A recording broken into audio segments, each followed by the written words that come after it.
Welcome back to In Our Issues, a podcast where we talk about what it's like living in the shoes of people with mental health issues. Without further ado, here is the IOI crew. What's up, audience? Welcome back to In Our Issues. Today, new setup today. Yeah, we got a new setup. We on the couch, and we have our first guest. Is it me? You're a second guest. Thank you. Excuse me. No, first guest. No, Jesus. No, but this is Ashley. How you doing today? I'm doing well. How about yourself?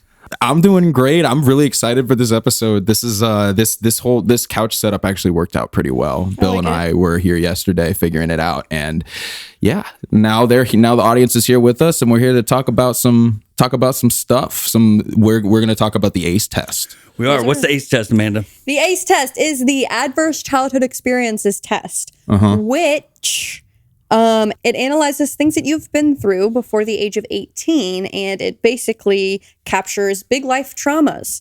And it is said that the higher your ACE score, the potential you have for specific health outcomes that aren't necessarily the best. But the great thing is that nothing is set in stone, and we do have a lot of resources and tools to help us heal from these things. And this is why a lot of pediatricians are implementing the ACE test as early as they can, so that we can be preventative about mental health and physical health, because they are one. They are not separate.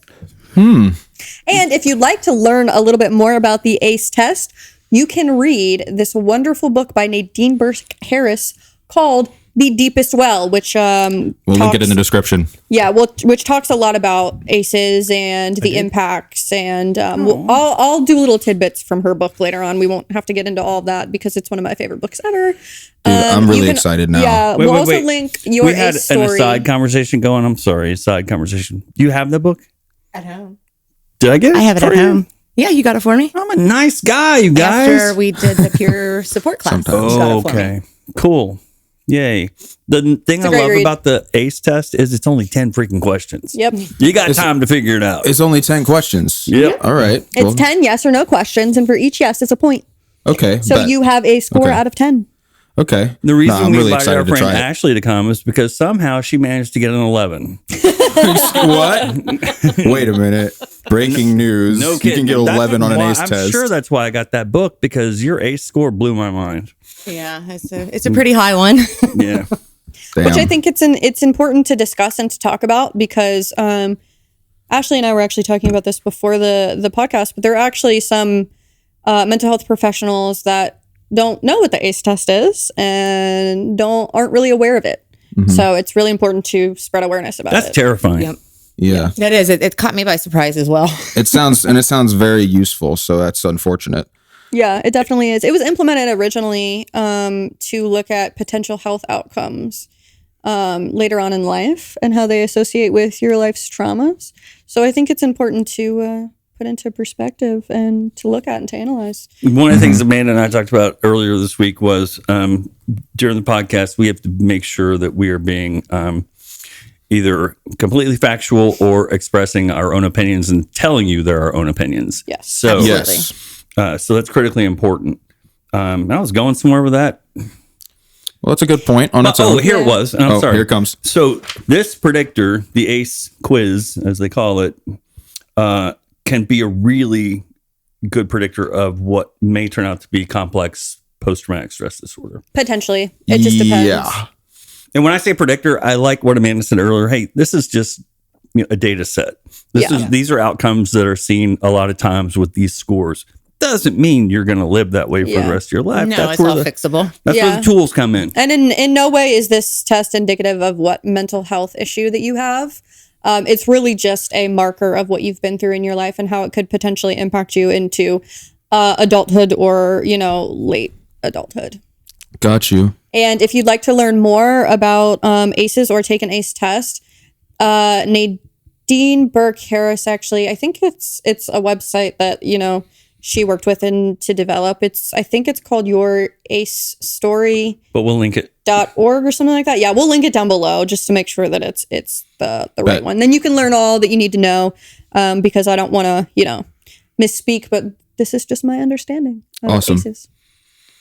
Awesome. I'm really excited to get into it myself because I think my score might be up there as well. We'll see. We shall see.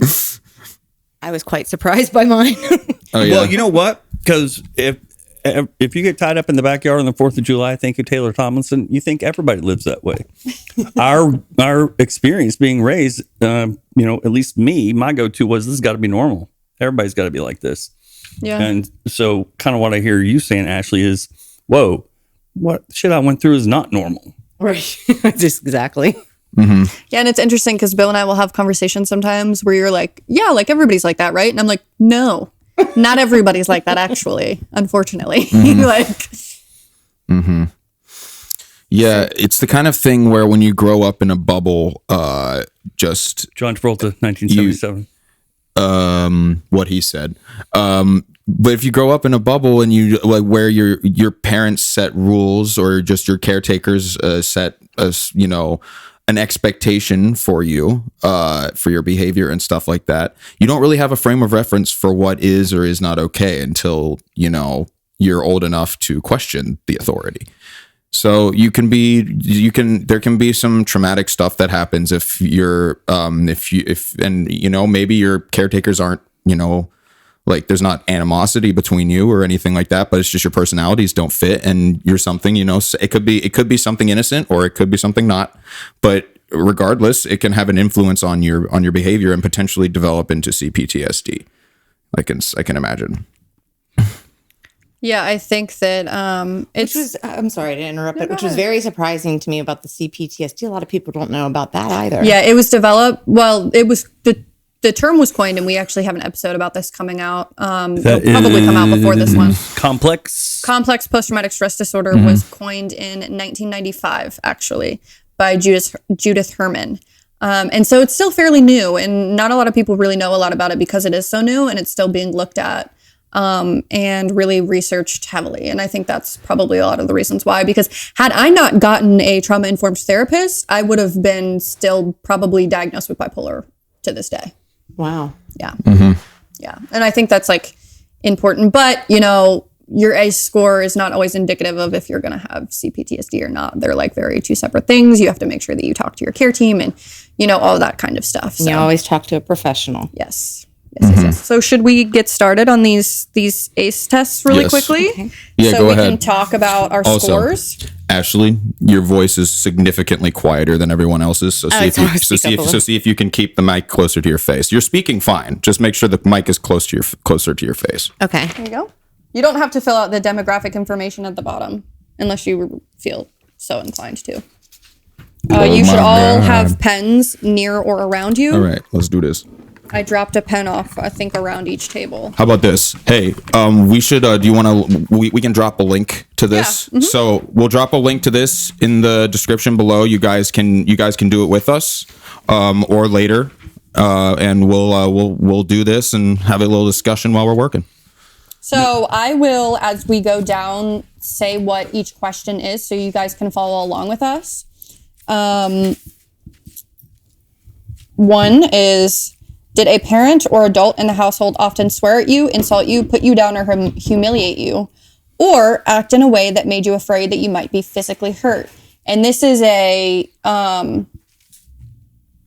either or. So it doesn't have to be both. It can be either or. Key word there is often. Yes. Now, and you have to make sure that this is before your 18th birthday. And often is a subjective term. It's not defined explicitly. So go with what you feel like. Yeah. If you feel like it was too much or it was often, it was often.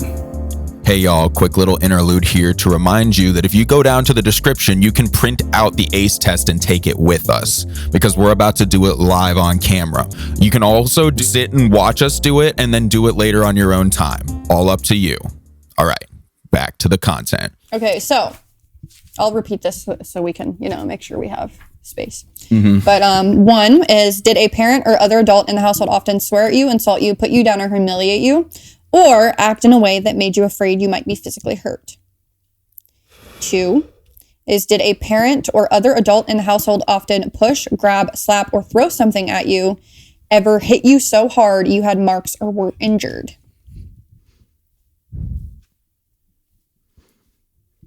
That's a no for me, luckily. 3. Did an adult or person at least 5 years older than you ever touch or fondle you or have you touch their body in a sexual way? Oh, boy. Or try to or actually have oral, anal, or vaginal sex with you? My God. Before age 18. Yes. Before age 18.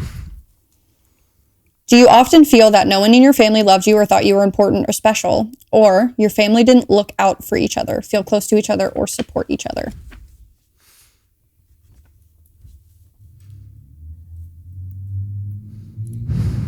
5.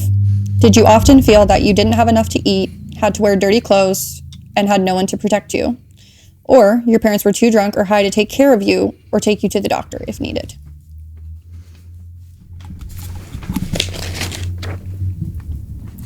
6. Were your parents ever separated or divorced? Before 18.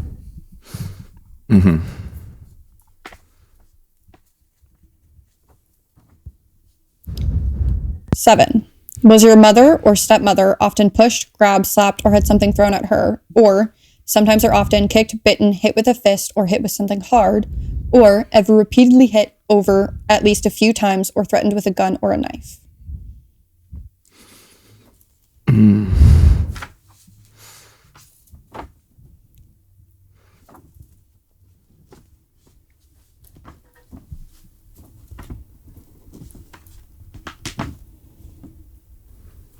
8. Did you live with anyone who was a problem drinker or alcoholic who used street drugs? 9. Was a household member depressed or mentally ill, or did a household member attempt suicide? 10. Did a household member go to prison?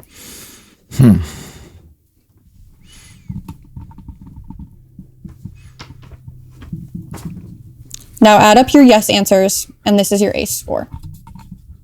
And if you feel comfortable, you can share. If you don't feel comfortable, you don't have to share.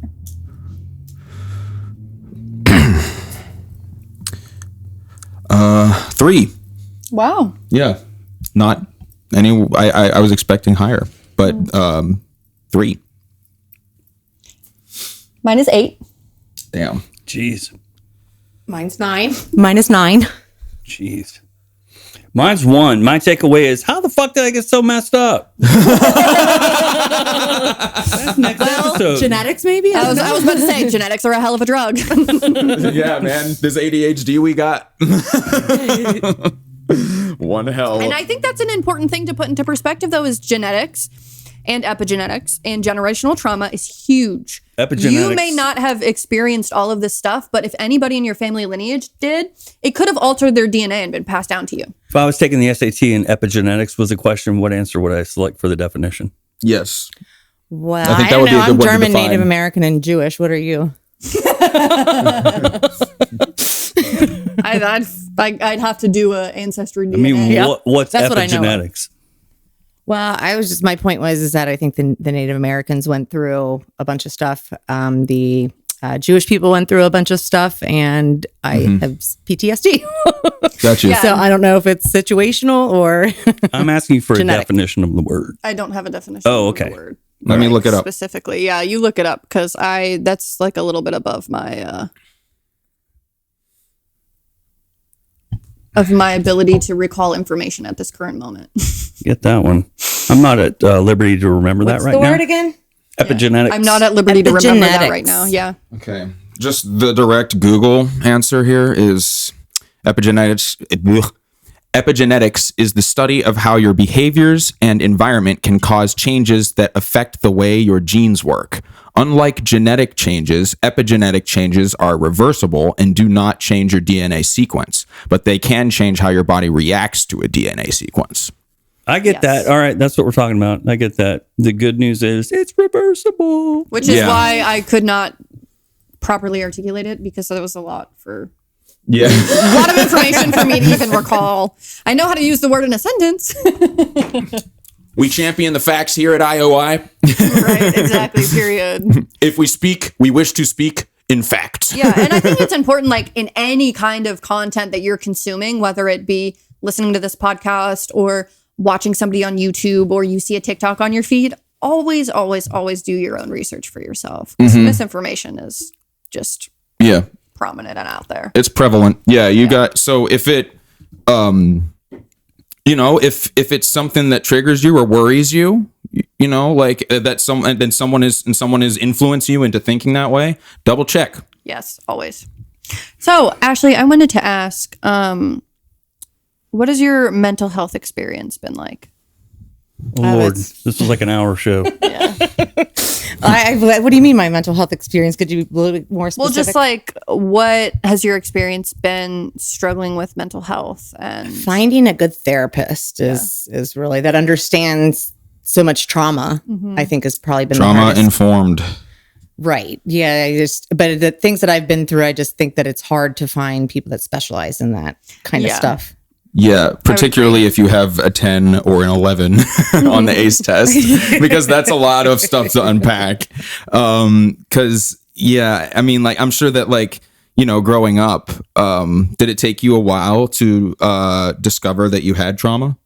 I didn't really realize I had as much trauma as I did until I got older. And now I realize that looking back how it has affected me. But my parents got divorced when I was 8. So I always say that I believe when you get divorced, you basically become an independent person. When your parents get divorced, you have to take care of yourself. Because suddenly, it's you. Did you go back and forth between mom and dad's house? I did for a little while, and then I didn't talk to my father for about 8 years. I think it was. He was in a really abusive relationship with my stepmother. So I see.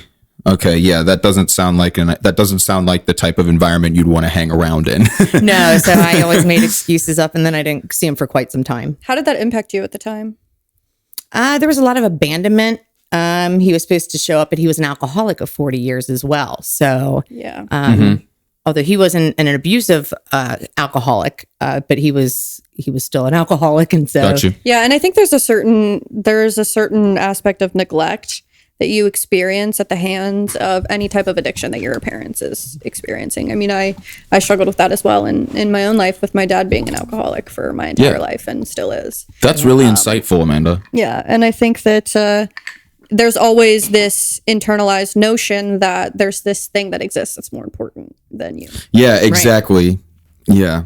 My dad is he's recovering. So I never had an experience of alcohol being the catalyst to any form of trauma or abuse, because it just was never in the house. Oh, wow. That's awesome. Yeah, it's pretty great thinking about it in the context of other people's experiences. Yeah. And to this day, I don't drink really much because of it. Yeah, I actually developed an alcohol problem because it runs rampant in my own family lineage. So, it was definitely something where I was curious about it. And I was like, what's the hype? What's the big deal with this thing that has such control over my life and my family dynamic? And so, Which is weird because my family had, it was the men who typically were the alcoholics and not the women. Yeah, for some reason. I don't know if it's because they had more stress or what the heck their reasoning was. I think too, and I don't want to speak for men here because, I can't speak for men because I'm not a man, but I can speak from the perspective of the men that I do know. And I think it's just difficult for them to talk about their feelings. And so that internalization, they just probably use it as self-medication. Yeah. Yeah. And instead of, because if you don't have a caretaker or an example that can show you how speaking your feelings and opening up to someone that you care about and trust can help you therapeutically, then you won't know what to do with those, and you'll try to numb them any way you can. This is like that's what I'm getting from this, and I think that there's a lot of pressure on. I think there's one thing that's going on is a lot of men don't. It's not even that they don't do it naturally. It's just that they're not taught how. I think that everyone and some people fear talking about their emotions. It's totally a thing, but really? They do. No way. I facilitated a class last week and somebody said something that blew me away. She was talking about her upbringing. And she said, when I had kids, I could not give them what I hadn't been given by my mom. Did not have the capacity to do that. Did not know how to do that. Which I think is to your point. The environment we're in is all we know. Yeah. The bubble. So I can't speak for men. And again, I can't speak can't for blame them it on my either. parents. I think the Apparently, environment we're in, but I think also perception is a big deal. What do you mean? As well, like how you perceive all of it. I mean, the alcohol. Oh, as the individual, right? Correct. Absolutely. Yeah. Yep. So I think the way the ACE test came about to me was we were doing trauma informed care training, and someone mentioned the ACE test, and that's the first time I heard about it. I mentioned it in the trauma informed care training that I had. With, She was like, yeah. Which, thank you, and that was really good training. So, Mills, when you got older and you were able to start seeing this was fucked up, Right. Yeah. how did you start down that? I got to get some of this fixed part. Well, it took my ex-boyfriend's father that committed suicide, and I was the last person to talk to him for me to really realize there was more to mental health because mental health wasn't a big thing in my family. It's, it wasn't a thing. It was a thing to be embarrassed about, or, or you were labeled as crazy, or, back when they used to say that. But I just don't think, I think after that was probably be the turning point where I realized there's more to this than mind, body, and spirit, I think generationally we're seeing that shift as well, which is really interesting to see, because I know that in my parents' generation and even in my generation growing up, it was so stigmatized. yeah. Extremely so. And now we're seeing a bit of a shift where people are actually comfortable talking about it. We better. Yeah. Yeah, that's one of the reasons why we're doing this podcast, is because we want to make and we want to normalize talking about this stuff. Yeah. right? Because I'm tired of people silently just, sitting outside of society, having to deal with, trying to be a certain way when they're not. But what were you saying? Oh no, it's okay. Go ahead. I'm done. I'm done. No, I was just reading an article the other day, actually, that CVS put out, and it was how mental health is on the rise right now, and they don't know what to do. That they're starting to open doing depression screenings at CVS. Yeah. Which I think Nice. is pretty cool. Just that to is make cool. a little bit more aware. Just you don't even have to go see a doctor to get screened for it, and then you can move forward with how you want to do your recovery. Shout out to our future based on- depression episode. Yeah. Seriously. Wish I could say I was looking forward to that, but Yeah. some good info. It's gonna. No, you know what? You should be looking forward to it, because it's gonna be great to get that stuff off your chest to people that that can relate to you. Yeah. You know what I'm saying? So Ashley, The look on his face says, Yeah, I got other stuff. Boundaries is still. you're still recovering from the boundaries episode. Yeah, it's really weighing me down. So yeah, I'll catch up to you guys in a minute. So Ashley, I wanted to ask you, when was the defining factor for you that you were like, oh, I need to start going to therapy, or I need to start focusing on my mental health recovery? When my doctor, it was actually my doctor, my pain management, my orthopedic doctor, told me I had PTSD from my ex-boyfriend's father committing suicide. So it took for me to realize there's more of this is connected, and I need to take it a little bit more seriously than, because nobody's ever taught me that. Yeah. I was never explained that. Like I said, it was more of a shameful thing in my family. Yeah. To have a mental illness, even though more than half my family probably has it. Yeah, oh when my you look God. at it, when you zoom out, it's like, oh, okay, yep, that person, the that irony, person, that person. the irony is just biting. Yeah. Yeah, and that article from CVS, they also were talking about how a lot of people just still turn a blind eye to it, and it's very unfortunate. Being they have the 1 in 4. I think it used to be the 1 in 5 was it called, and now it's 1 in 4. So I think being the 1 in 4, it still is is like that, Yeah, 1/4 of the population. that is admitting it. Yeah, exactly. that will actually acknowledge it. And sometimes, even depression can be fixed as easy as taking a vitamin D, can it? Yep, sure can. There's and that's what it's true. and that's what you were saying about the whole mind body connection, is that there's so much more to mental health than just mental health. Or even walking. Even walking 30 minutes a day. It's trauma, it's exercise, it's health. Because when we experience so much trauma in our lives, like we store that in our bodies and it can eat us away health-wise as well. So it's so important to, make sure that we're doing the right things for ourselves, you know, and healing both mind and body. Yeah, I think walking 30 minutes a day is equal to taking one antidepressant. Really? 30 minutes a day, huh? 30 minutes a day, that's all it takes. Damn. Wow. And that's trauma, and that's all those experiences, those adverse experiences can create a lot of anxiety. And anxiety, one of the best cures for anxiety is For me. like serotonin and norepinephrine, which are brain chemicals that can be generated by exercise, but also like if you can find something that just engages your brain, like all of it, and grounds you in the moment so that you're not in your head. You know what I mean? Right. Something like mindfulness. Yeah. So it's like for me, my drum set, I play along to random songs on my drum set when I'm feeling really anxious, and it's exercise, and it also requires my whole focus.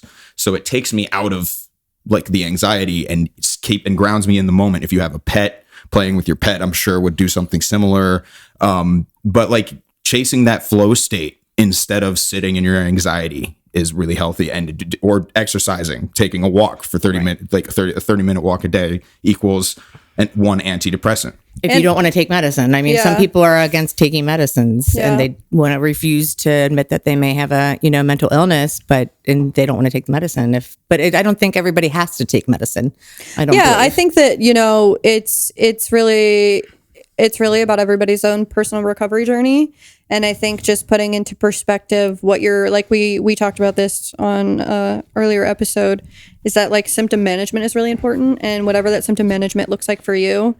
I'm a firm believer that, medication, it works really, really well for some people, but sometimes it doesn't work for other people, and that's okay. And I know when I was diagnosed with it, with my mental illness, that they told me that I may not have to take it for the rest of my life. Even though I had to take it at that time, they highly recommended it, and still highly recommend it until my son turns 18. I think that's a really important thing to put into perspective, though, is like for me, when my CPTSD was so bad and my moods were so up and down and like all around, I had to take a mood stabilizer because that was the only way, because I was still in the thick of my trauma. Like I was still in things that were constantly triggering me. So I had to take that. And I'm glad you brought it up, Ashley, because that 1 in 5 number, or 1 in 4, the fine print on that is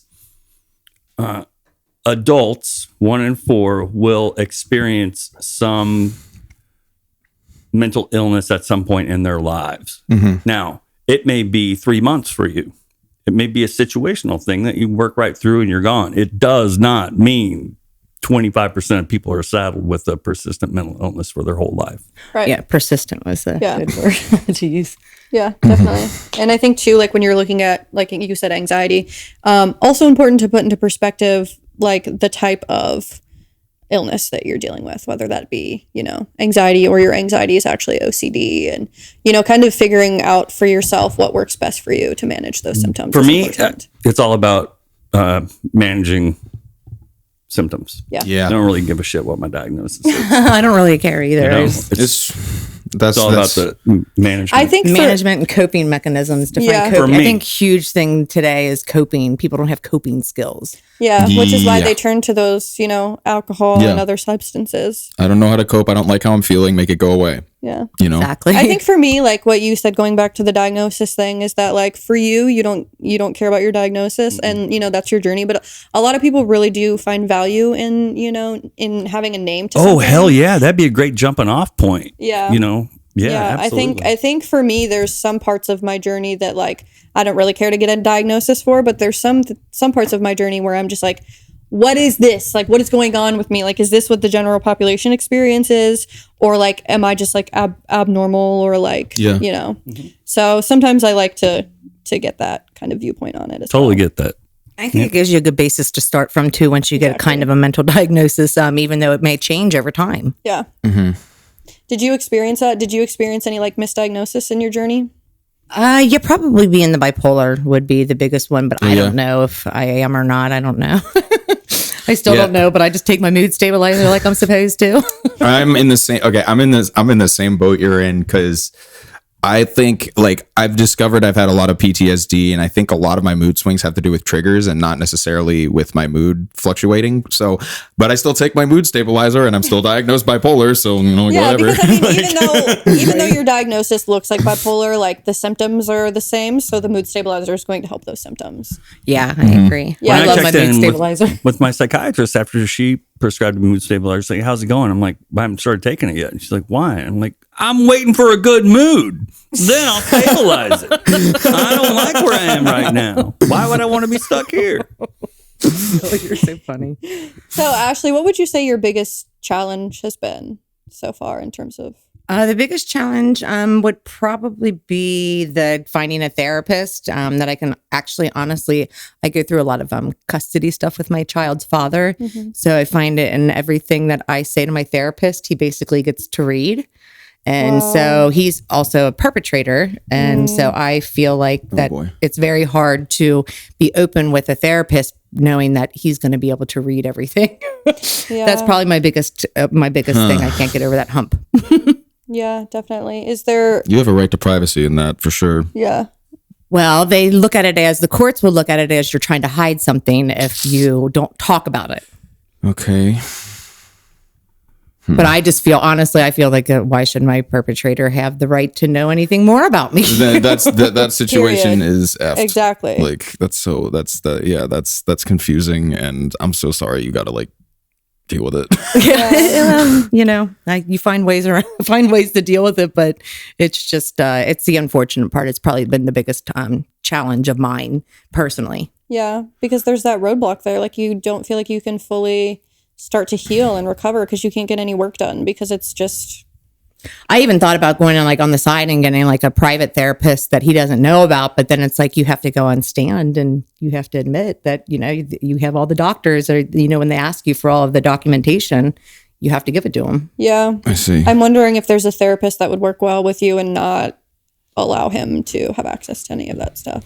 Well, I guess the courts want access to it. But he shouldn't just. I know, it's very complicated out there in cornfield land. Makes me so angry. It makes me I know. so angry I'm way heated that. too. I'm like, Well, I mean, like, we see this oftentimes in society too. Is that, like, there are times, especially within our system, that the perpetrator is the one being sided with rather than the survivor. Yeah, that happens often. It's very unfortunate. And that can be a whole other episode. Yeah, I know, right? I went to Women Helping Women for like about 6 years, trying to figure out how to coexist with my perpetrator. So I gained a lot of good skills over the years, but still having to see him when I get my son is still very triggering to me. But I kind of look past it now. All right, got you. I don't know if Women Helping Women is a national organization. Do you know? I don't know. I think it's a local organization. We could link to them because they're badass. Yeah, they're great. And they help men too. Yeah, they don't just help women. Yeah, ever since the LGBTQ came about, they started to do stuff with Women Helping Women. So it's not just for women anymore. And it basically, the stuff that Women Helping Women would help you with would be legal stuff or a support system to have to help you through your recovery. Got you. Mm-hmm, from any type of, domestic violence or any type of interpersonal relational, like, trauma stuff. Right. It would be more domestic violence is pretty much what it is, whether it be from a caretaker or from, a significant other or from a parent.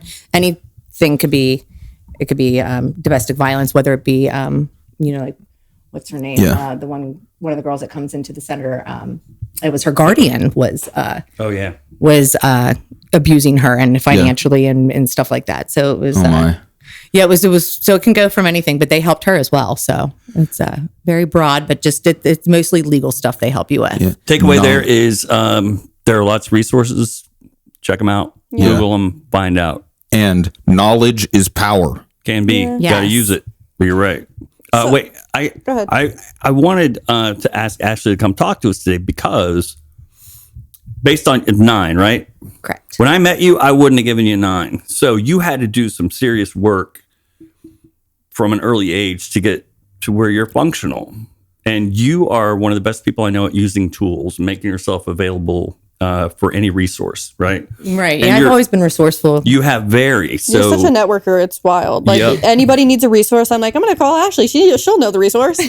right. And so the reason I like that is because you use them on yourself to get to where you are. Absolutely. So you're speaking from experience. So when you started unraveling this shit that you're carrying around with you and using resources, are there things that worked for you that you could help people skip steps on maybe?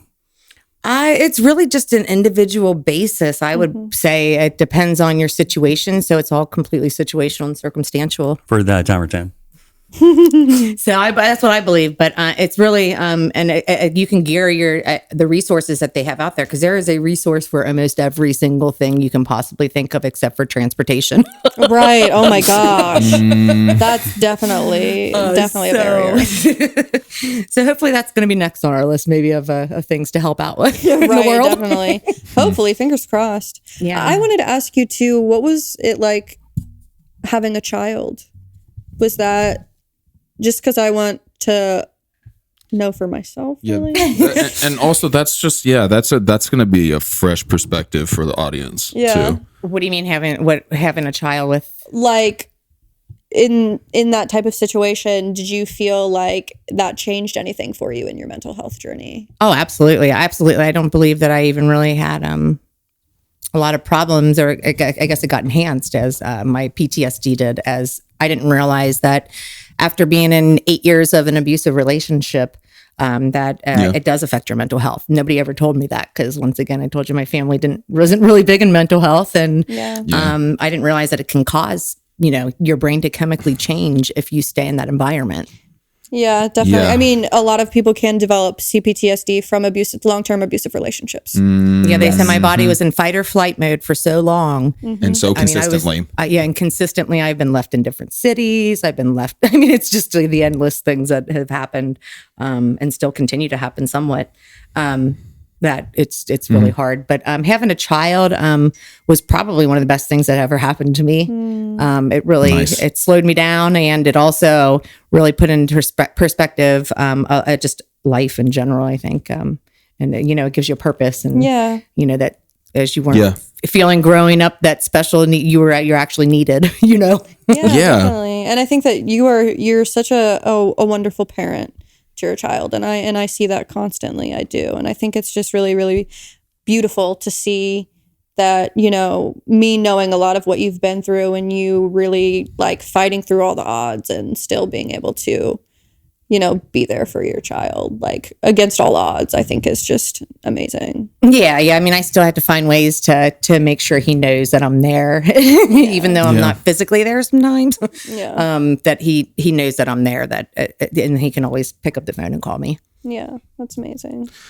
That's really important, because then when he's feeling down, he'll feel like he'll have an option.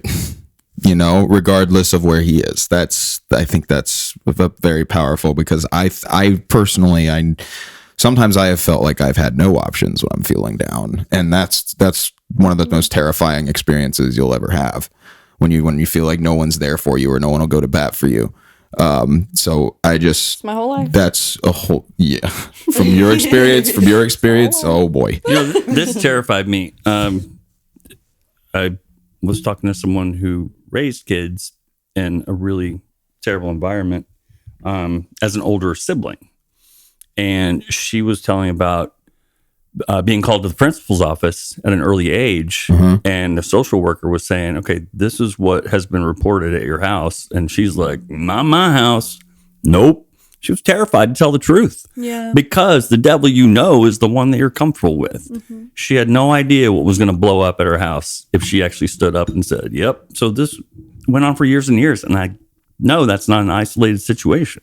Yeah. I remember as a child growing up, I remember I used to tell my stepfather all the time, I'm going to call 241 kids. And do they still have that out there these days? Yeah, they do. Okay, good. They do. It still exists. Thankfully. Sure. Jeez. Yeah, thankfully. So if, once again, they'll get you in touch with the right professionals that need to if you need to go that route. I wanted to ask as well, what has been the most beneficial thing for you in your journey so far? Probably my medicine.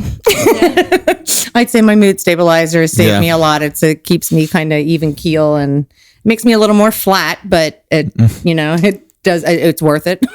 Are you on lithium? No, I take Abilify. Okay, I've never heard of that one. I get an injection actually though, because I was having problems breaking out hives and having a reaction to it.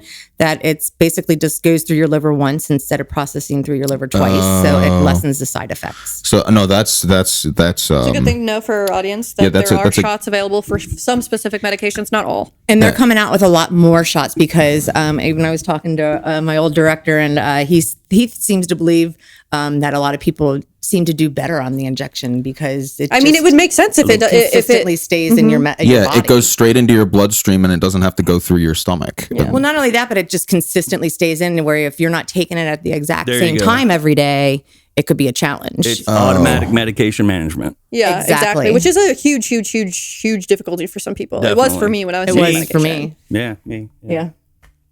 You guys have seen it firsthand. Yeah. I mean, that's Don't what pretend like really messed me up with a few medications specifically. I won't name names on which one it did because I don't want to, make people freak out. shade. Don't want to throw shade or make people freak out if they're taking the medication. But there's been times where I'd forget one dose of one medication and I'd literally feel like I was withdrawing for 3 days straight, even when I took my next dose. Yeah, so I'd say that would be, and then the recovery center also educating myself about what was being diagnosed and what really had happened when I started, unraveling everything, was a big thing as well. Yeah. So having a support system, I think is key. Yeah. And absolutely. And you're in mental health recovery, just in my opinion. I'm not putting words in your mouth. Community. Yeah. Community. It's big stuff. I like Yeah. that. Absolutely. Wherever you find it, find community. Yeah. And it is said that if you, growing up, if you do have that one person that sees you, hears you, understands you, goes to bat for you, that one individual, it increases your resiliency factors. Oh, hell yes, I'm sure it does. It does, yeah. That gives you hope. Yeah. Yeah. If You wouldn't got even have to hope- tell me that for me to understand that because I felt it. Exactly. If you got hope, you can start that journey. Hope over fear. I wear it on my arm. Oh, I like that. Yes. Oh, I like that too as well.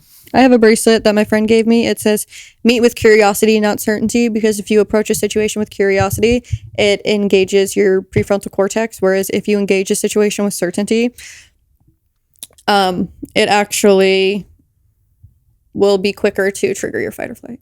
I didn't realize that too. With your prefrontal cortex, that if you are abused or you come from any type of abuse, what it actually does is you can't even learn. In your hippocampus, it doesn't do anything. It stunts your access to your prefrontal cortex, as well as at a certain age too. If you experience developmental childhood trauma, it actually depletes your neurons. So when you are a child, you're running around with tons and tons of neurons because you have to learn languages, you have to do all of these things, right? And then when you experience trauma, it depletes a lot of those neurons. But then by the time you hit puberty, your neurons get cut in half because that's what puberty does. That's why teenagers, when they go through puberty, are all like, ah! All over the place. I think we've all been there. Yeah, no, I've been there. Yep. I'm speaking from personal experience when I say, because that was me. But we are all adults here. We've all been teenagers. Right. Yeah. So if you've experienced extensive trauma in your developmental years, then when you go and your neurons are halved, there's even more neurons that are missing than somebody who went through regular development. Wow, I didn't realize that. Thanks to Childhood Disrupted, that book. We will also link that Link below. that in the description. And the neurons are the building blocks of pathways. So your brain is limiting your ability to even think critically about your situation. Yeah. And I will say this as well, taking something from The Deepest Well, Nadine Burke Harris's book, there is a specific experience in this book that I really always like to talk about. And it's this child who was I think 6 or 7 years old, or I don't remember the specific age, but was developing as a 4-year-old, was not developing on track with the actual age of the child. And so they did an ACE test and they pulled the parents aside and asked, has your child been through anything like any very like significant trauma, like around the age of 4? And the parents actually broke down and started crying and saying that they found out that they walked in on the child, you know, being sexually abused at that age. And so developmentally, the child was stuck at that age that they experienced the trauma. And through family therapy and them all working on it together, the child was then able to start developing. Oh my God. Wow, that's amazing though that they were able to do that. That's with beautiful. Just having the support. Exactly. Yeah. And it's just Communication, man. yeah, and it's just so wild that, you know, that could be something that people experience and nobody really like is understanding why they're experiencing that. And these are parents that knew this was going on. Their parents. Yeah. I mean, didn't know what to do, apparently. So, No, I mean, I guess and it was you like would a just in the book it was like a one-time thing that they found out happened, and they were like, oh my gosh, you know, got rid of the perpetrator, but the child still, because they experienced such trauma, developed at that age. and I imagine the parents thought they did everything they needed to do. So I actually have a girlfriend that actually used to wet her bed till she was 18 because she was sexually abused as a child so much. Oh my God. Yeah. Wow. Yeah, and then you look at, you know, we can do a whole episode on trauma and all that stuff, but I mean, you look at repression as a thing as well. And in the book, Childhood Disrupted, plugging that again, there's a certain story in there where a woman, it was like her wedding night when she was like 35 years old. Or no, she was going through a divorce, I think. You'll have to read the book to get the specific story. But essentially, it took her until she was in her adulthood to realize something can even ever happen to her when she was a child. Yeah. Like it just randomly popped up one day. That's kind of took for my ex-boyfriend's father to commit suicide for me to really realize, and my doctor to tell me, which he's still my doctor to this day, 22 years later. So, Hey, did that Yeah. event? Sounds like she's really helping you out. It's a he, but he's cut Sorry, me off the he. table for quite some time. He's my pain management doctor. I was injured in a car accident, so I have degenerative disc disease. It triggered once again thanks to genetics. I see. The lovely genetics. He always says I have bad luck and bad genetics. That's what he tells me. Bill. I was going to ask a question, but I don't remember. What it was. Oh, yeah. No, I don't. no. No. We'll edit that in post. I'll look like the smartest man in the world. What was the degenerative disc? What was that? It's called degenerative disc disease, which a lot of people have in genetic wise. But mine was just onset at an early age because I was I was in a bad car accident. Okay. Gotcha. Actually, I remember what it was. Bet. So when that event happened, that suicide, did you start then remembering things that happened in the past and go, well, that's fucked up too? Wait a minute. Yeah, I would think. I think as more as I started to do more research, I think it unraveled that way. So to try to remembered, educate myself on what was going on. Okay. did that process lead you to remembering things you didn't remember before? Ooh. Yeah. Some of it did, but I wouldn't. I don't really have many memories of Of your childhood? of my childhood. Yeah, I'm the same way. It's difficult for me to really pinpoint childhood experiences. And I thought that was normal. Like the whole time I was living my life thinking that was completely normal, like not remembering your childhood, until I started talking to people, and people actually remember very specific moments of their childhood. They remember a lot of their childhood. But because I had gone through such extensive like toxic stress in my childhood, I didn't remember a lot of it. And I didn't even remember the abuse that I had experienced until like 7-8 years later after it had happened, because I repressed it all. My mind said, putting that shit away. See you never. Let me ask you this in relation to the ACE test then. If you had taken this test when you were 19, would you have answered everything the same way that you do now? Yes. I think it would have been a lot more earth-shattering than it was when I had taken it. Because I had taken it, I think, at 23. So I think it would have been a lot more like, oh my God, my world is kind of crumbling. What am I going to do? See, I didn't take the ACE test until we took it at the recovery center. That was the first time I had even heard of it. Shout out to the Recovery Center of Hamilton County. And I will say, shout out to the state of Ohio and the certified youth peer recovery supporter certification series, because they're actually putting the ACE test in the certification now for the youth peer support. Let's go. That's great because That's the courts big. don't even know about the ACE test and all that stuff. Lawyers and stuff that I've spoken to don't know about it, and so I think that it's bringing awareness to it is a great thing. Yeah, you share a story with me about being in court and mentioned it, and the lawyer's like, "What's that?"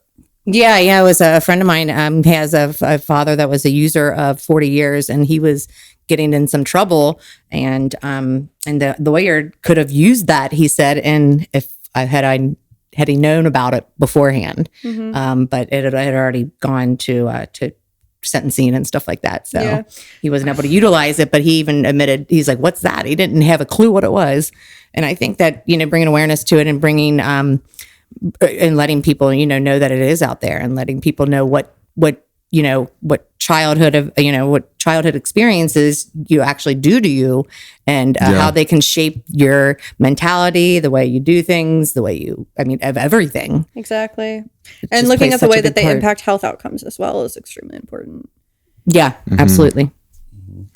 What do you guys think is a good example of one?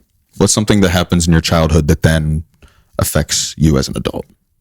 Everything. Yeah. There's I mean, look at. I wasn't thinking of like don't be like one way it works. I was just thinking like one example. Well, here I'll give you an example personally in my personal life. Let's go. I had an alcoholic parent. I had an alcoholic ragey parent. Right, like my dad, he would spend all day outside of the house. I would barely see him. He'd come home. He'd get drunk. He'd rage. Right, for random reasons. Yeah. And so then that developed me to become very hypervigilant, right? And thus, because I'm hypervigilant, which means I was hyper aware of my surroundings, always looking for the ball to drop, always scared of things, always being kind of like looking over my shoulder, very observant, making sure things were okay, hyper aware to a fault, really. And because of that, my body was constantly pumping out cortisol, constantly, which is the stress hormone.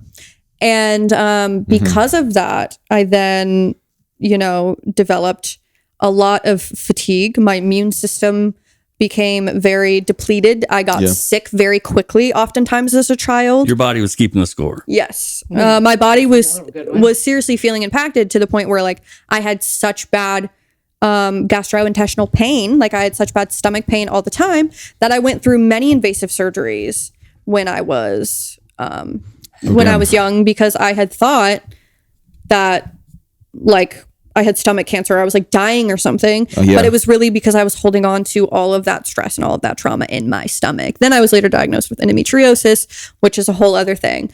But my body was really feeling the effects, and that still affects me today. I mean, I have literal people who live above me in my condo who stomp around like crazy, and I feel myself like every time I hear a loud noise, like flinch. Yeah. And that still affects me because of those things. Okay. That affected me that affected me like for a while, but then after I was assaulted, I was kind of glad to hear those noises, to be honest. Really? Because it made me feel like somebody else was there, and that if something were to happen, that they would hear me and they could do something about it. Wow, that's a really powerful reframe. I was about to say that really flips it on its head. That turns it to a positive. That's Imagine really cool. Being in that situation though, where the sound of someone that you're not even close to, that's not your protector, makes you more comfortable. That's kind of scary in itself, you know? I mean, I applaud the human brain, right? Really, for, doing its best to keep us okay. But that's a scary thing when, absolutely, because we can't, I wouldn't think, rely on that. Yeah. Oh, and you live alone, you do. And once you've been assaulted, you kind of look at things a little differently. Well, I meant if something really were to go down, those people might be, they wouldn't be the ones necessarily to protect you. They could. So yeah. They may be the ones that call 911 if I scream, though. So that's what I was always thinking. That very well could be. I'll say I also have a kind of a fun example. Basically, also a fun example. So my example was fun. Yeah. Okay. Allow me to reframe. My example I call kind of fun because it's not a sad ending. It is an example in addition to another example that is not necessarily a fun one. Yeah. Okay. Appreciate the Frame, clarification. reframe complete. Yeah. All right. Let's go. All right. I tend to I make music, and I want to test the volume levels. I want to crank my speakers and, you know, and test the loudness level, see if it's like, you know, hitting the way I want it to, stuff like that. So it tends to be loud, and I'm also kind of a high volume individual because I think really fast, and my brain just, when I'm going and I'm talking, my voice will just get louder and louder as I'm getting, like, you know, more and more louder and louder on the right, faster and faster on your left. Exactly. Right. Yeah, I'm left and right in that case. It's like, what's crazy is so if I'm living with people, I tend to wake them up and, or just disturb them in a lot of ways. And it happens repeatedly. And I honestly don't mean for it to happen not once, because like they tell me, because I just get in the zone and I'm like, I need this, I need to do this. And then I'm like, oh my God, you know, here they are again, you know? And so I got used to people telling me to keep it down, be quiet, keep it down, be quiet. I had that my entire life, right? And now I reconnected with a cool friend from college recently, and when we were hanging out, I caught myself getting to that point. You know what I'm saying? I was like, I'm sorry, I know I'm talking loud. And then she was like, you don't have to do that, you're fine, don't worry about it. And I just like relaxed into myself, just like, Wow. I don't hear that from anybody. I was like, that feels great, thank you for saying that. Like, basically, I have this repeated experience of being told to sit down, be quiet, etc. But then someone cool comes along and is like, nah, you're just you. Just be you. Don't worry about it. There's no stupid question, you know? Yeah. Mm-hmm. I like that. I always like when people say that there's no stupid questions, because everything is a learning process. Mm-hmm. Very true. Unless your hippocampus is being affected. Held Unless your hostage. prefrontal cortex is stunted from years and years of trauma. Yay. Mm-hmm. And you are completely unable to access your learning brain because of fight or flight. Woo! Love that. But I mean, you know, our parents didn't know that back then. They weren't as aware of things as they are now.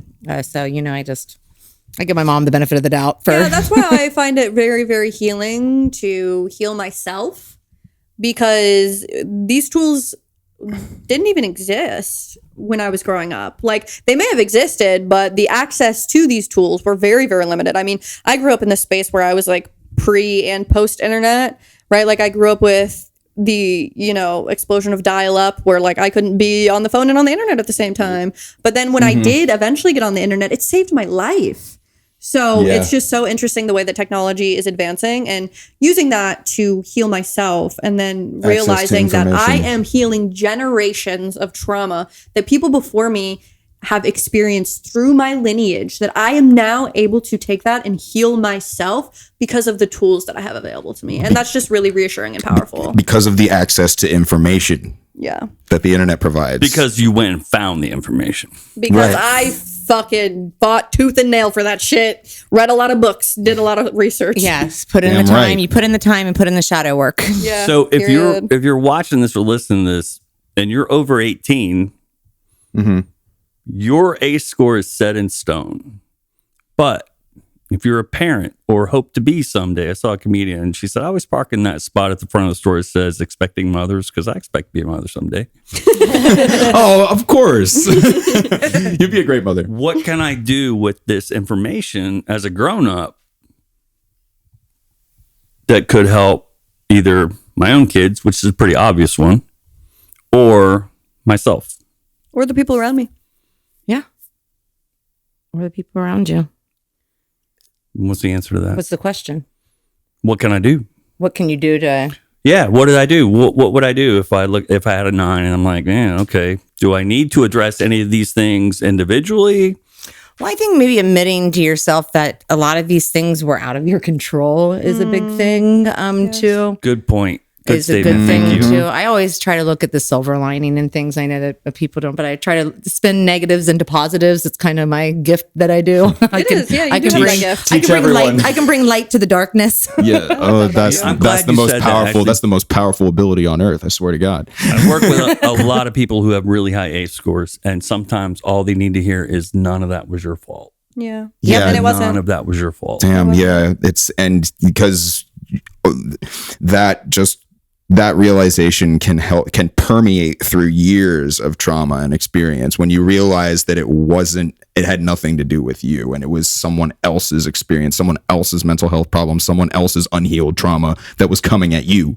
Right. know? And realize that there's nothing you can do, that you can't change your past. You can't change things. All you can do is move forward with things and figure out why and give yourself the tools, like Amanda said, to cope with it. And use that neuroplasticity because it exists. That's a blessing. It is a blessing, man. Yeah. Ashley, are there any tools that have helped you that you want to share? I would say, having a support system is really, really big. Tapping is another thing that I like to do sometimes.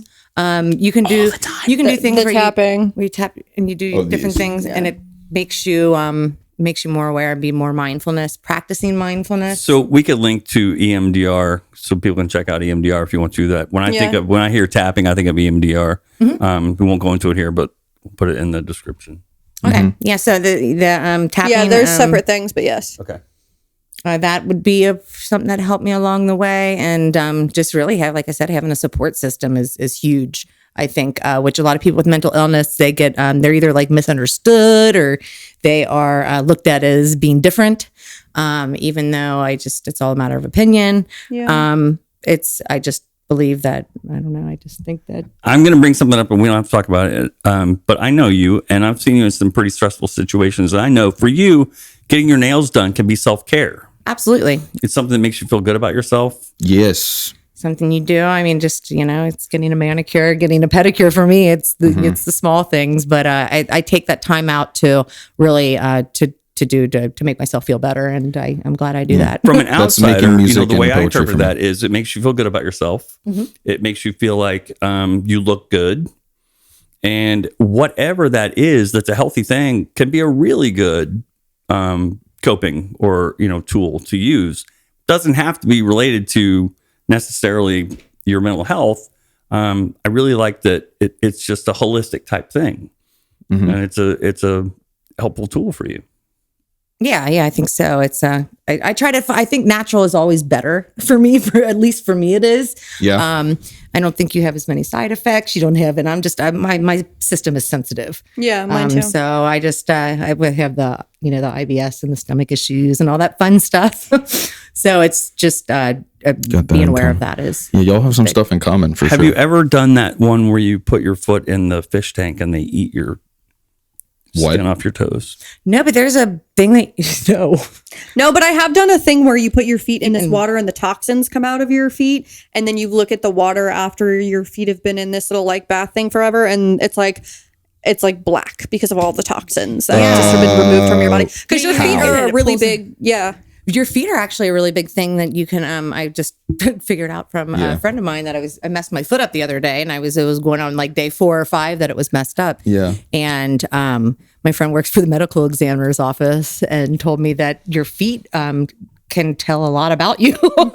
And it has, even acupuncture. I remember when I was getting migraines, they took and put in the side of my pinky toe, which was probably the most painful thing I've ever had happen.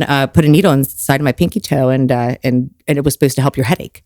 So I thought that was unique. Your feet store a lot of things. Like reflexology is a good thing. Massage is a good thing to get some stuff out of your system. Exercising for me has been super beneficial because I hold a lot of my trauma in my hips. And so the more that I work out and the more that I do things physical, the more I'm releasing that trauma from my body. Nobody's saying Shakira. For me, it's my shoulders. Shakira. Hips don't lie, Amanda. We're not going to get DMCA'd. We're going to stop singing this. No way. I don't want to, but We will not. Not with my vocals. Yeah, really? You don't want to hear mine? We might get DMCA'd from Barney before Shakira. That's funny. That's gonna be stuck in my You head talked for the rest of the day. about walking too, right? Walking. I forget where I found that out, but it's equivalent to taking one antidepressant. I guess the chemical that it releases in your body, just exercising for 30 minutes consistently. I know for me, I've never taken a walk and gone, that was a really big waste of time. That's just me. But walking is really good for me if I can make getting myself out in do nature as well. Yep. Yes. Sunlight. Yeah. Actually, I was a part of this. Vitamin D. Ayo. Camping, adventuring. I was a part of this training too, that even looking at nature, even putting something like on your TV that is like a nature, landscape will help improve your mood. I believe that. I believe that. I believe that with art. I mean, with me, art's a big thing in recovery. Absolutely. It's huge in recovery. And I think maybe even art just therapy. Art therapy, having art up around your house and having art up around is very therapeutic to people. I say I'm a lyricist. I write lyrics for like music and poetry and stuff. And I know you do too. So it's very therapeutic as well. Well, writing translates thoughts and feelings, Exactly. and so that's probably huge. In a With It poetic helps way. take them from your limbic system to your prefrontal cortex okay, for processing. Bet. Okay, I didn't know that. That makes sense. interesting. Yes. Amanda, Art you're is kind of the therapy. ace guru. I'm a facet of knowledge over here. I'm You sorry. are. What are we? I feel like I talk too much on these podcasts because I know so much. I Dude. just want to make sure I share my information with everybody. Yo, this is a podcast. It's for talking. That's what it's about. It's about bringing awareness. I just don't want to consume the time. But yes. Every time I've been in a relationship, the most common phrase I hear is less is more. So I'm going to let you talk as much as you want to. Appreciate it. Yeah. Of course. Thanks. The three of us, I think, have a good enough have a very good dynamic. So it's like I think all three of us talk the way in the amount that we wish to, and that's what's perfect. And if we don't, I'll throw you out of my house. So Be yourself or leave. Fair enough. actually, is there anything else you want to mention? I don't know necessarily. Not really.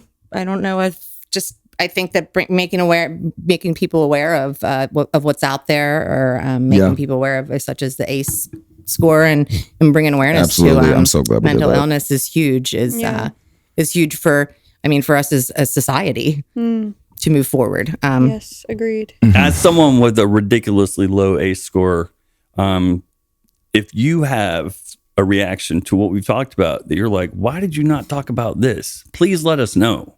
Because all we're talking about is our own experience. Yes. Thank you for mentioning that. I think that's really important. We do have links on our Simplecast site for if you want to feature or if you want to ask us a mental health question, or even if you don't want to ask us a question and you just want to leave a comment, do that. Indeed. It's always welcome. We would love to hear be a from you part of guys. your community and whatever that looks like for you. We want to meet you where you are. So help us do that. Yeah, and have more guests on in the future too. Yeah, that would be a good thing. Just bringing awareness is the big thing. I think is what I would like people to get out of this, and just Absolutely. knowing that there's programs and tools out there for people to utilize. Absolutely. That you don't have to feel alone. You don't have to feel like you're isolated. You don't have to feel like that there's no light at the end of the tunnel. Yeah, I think there is. Yeah. There is. There And I is, think and of- recovery is possible. I believe recovery is possible. And when I think of resilience and I think of recovery, I do think of you, because you have been through so many trials and tribulations and made it out, and you still walk around and you laugh and you joke and you smile and you make other people happy, and you're such an advocate for other people all the time And a that it huge really is resource for inspiring. people. Yeah, that was the word I was going to use. I was going to really is say inspiring. you're inspiring. Oh, Yeah. thank you. You're both in that category for me. You both are. Oh yeah, absolutely. All three. All And the you reason guys. I think it's really critical that you both are here is because with an 8 and a 9, knowing where you are now, it can be done. This is not a life sentence at all by any stretch. Yeah, that's a really great point. No, yeah. It took me probably, because I didn't find out till later. It took me a good 5 years to really just hunker down and just really, that's all I did was eat, breathe, sleep, recovery. Yeah. And and I still do to this day. Some things never change. But I believe I that. hear that. I know, right? But I believe that recovery is possible, and I think a lot of other people would agree with me. Yeah. I'm I in mean, that it's taken category. me a decade to get here. I've been in therapy since I've been 13 years old. And it wasn't until I was 23 that I actually got diagnosed with CPTSD.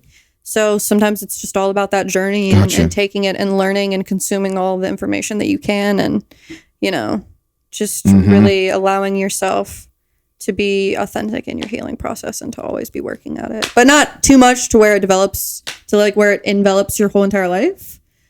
Because I've been there, and it's, I mean, that's your journey. If you want to do it, go ahead. But like, I'm now at 28 years old, trying to figure out who the fuck I am outside of like recovery and outside of like mental health.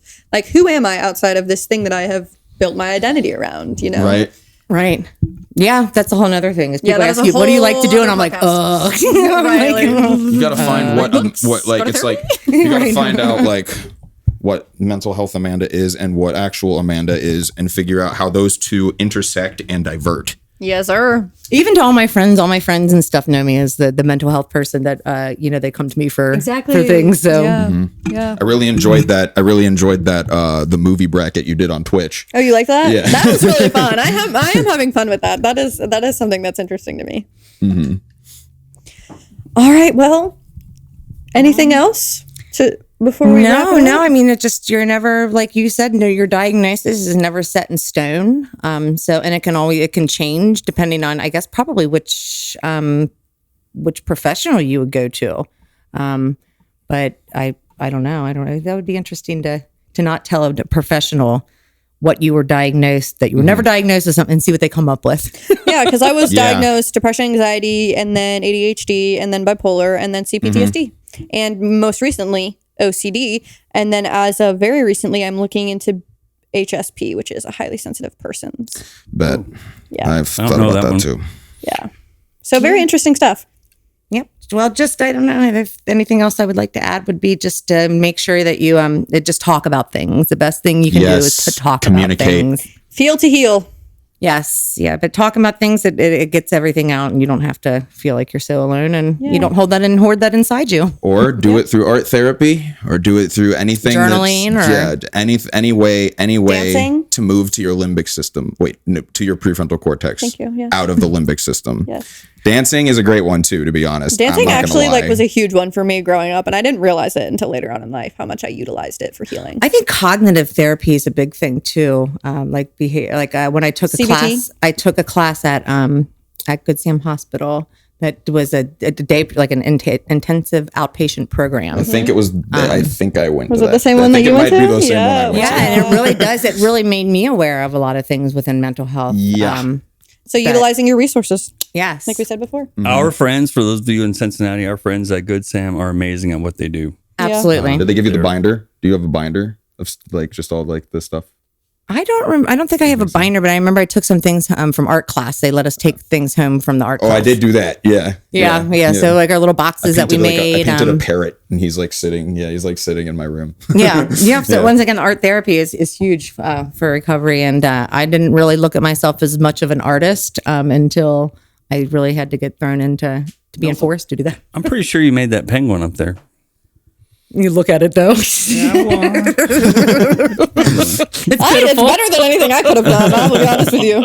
They can't see it, but yeah. Well, actually, it was Jerry was surprised. I didn't know how to do watercolor either, and we have an art teacher that teaches at the recovery center that is amazing. And pulls it out of you. So even if you don't realize you have it, you may have it, and he'll find it. Love that. He's That's awesome. epic. So continue to just keep looking for answers, and it's really geared towards what you as an individual, I believe, recovery is. Yes. Absolutely. And we'll keep doing our best to keep you informed and give you guys resources here on In Our Issues. This has been a really fun episode, Ashley. It's been a pleasure. It's been awesome. Thank you for joining us. Thank you. Thank you so much. Thanks for having me. Bill, I got one last thing. I had a feeling you had a Because part it happened on this couch 3 years ago. And Amanda mentioned being angry. You were angry when you were young. And Oh, yeah. it was April 1st. It was April Fool's Day. Oh my God. Wait, what is this? And Hilarious is what it Best is. story ever. actually, you Just want to tell the buckle up. story? All right. No, you tell the All story right. because it's funny. So, if I remember right, Ashley was sitting here. I was over there. And Amanda, I think you were. Yep. And Ashley said, "Did you have a ring? Was there a ring involved?" She said, We had a surprise. Yeah, we wanted to talk. There was another person here, our friend Kat, and Ashley said, "We wanted to talk to you girls because we have some information. We have some news for you." And the man is like sitting up, and Ashley says, we're engaged. And I thought Amanda's head was going to blow off of her body. No kid. I mean, she was halfway up to strangle somebody before she realized it was an April Fool's joke. I didn't realize it was April 1st. And for some reason in my brain, my automatic thought was they would. Like, this is something they would literally do. Like at the time, like obviously now I don't feel that way. But like at the time I was like, bro, I could totally see this happening. And so that was my first initial thought. And I was like, because they don't normally like pull pranks on me like this. Like we mess around with each other all the time, but like never in that kind of capacity. And they sold that shit so well. Like they look so serious, like Grammy nominated performance. Like, dude, oh my God. Oscar, Grammys are music. But Bill is a master of sarcasm. Anger, was it they could do this and they're going to fuck everything up if they do? Yeah. Okay. It was more like, you did this without consulting me. There first? you go. Like, y'all thought this was a good idea without asking me. Her type A Y'all totally didn't get came my out. blessing. Yeah, my type A personality jumped out, and I said, "What the fuck?" Been working with that for 3.5 years now. Oh my gosh. Hey, Fun stuff. feet on the ground, head in the clouds. Hey, that's Yes. right. You're what my we do. champ. You know that. That's what we do. Ashley, thank you. Love that saying. You're the My best. pleasure. Thank you guys for having me. Thank you. Of course. Thanks Yeah. for stopping in. We appreciate it. Don't forget you're awesome. Don't forget you're awesome. And we'll forget see you I'm in the awesome. next. Don't forget she's awesome. Don't forget he's awesome. There's a lot of awesome. And we'll see you in the next episode. Peace. Wait, we got to do our you got to do the little tagline thing. ADHD brain. No, without further ado. So we've learned. So now, without further ado, we've also done it with you. Ooh. We've learned a thing or two Ooh. about what it's like to be in our issues. We'll see you next time. Peace. Freestyle you did there. Okay. Right. Okay. Good job, guys. Love that. It gets really good. The guy's a badass. Everyone on this podcast is a badass. Join us in 2 weeks. We've got some cool stuff down the pipeline. First, an episode about depression, and then another guest episode featuring Michael Copage, a local famous artist. Stay awesome. Peace.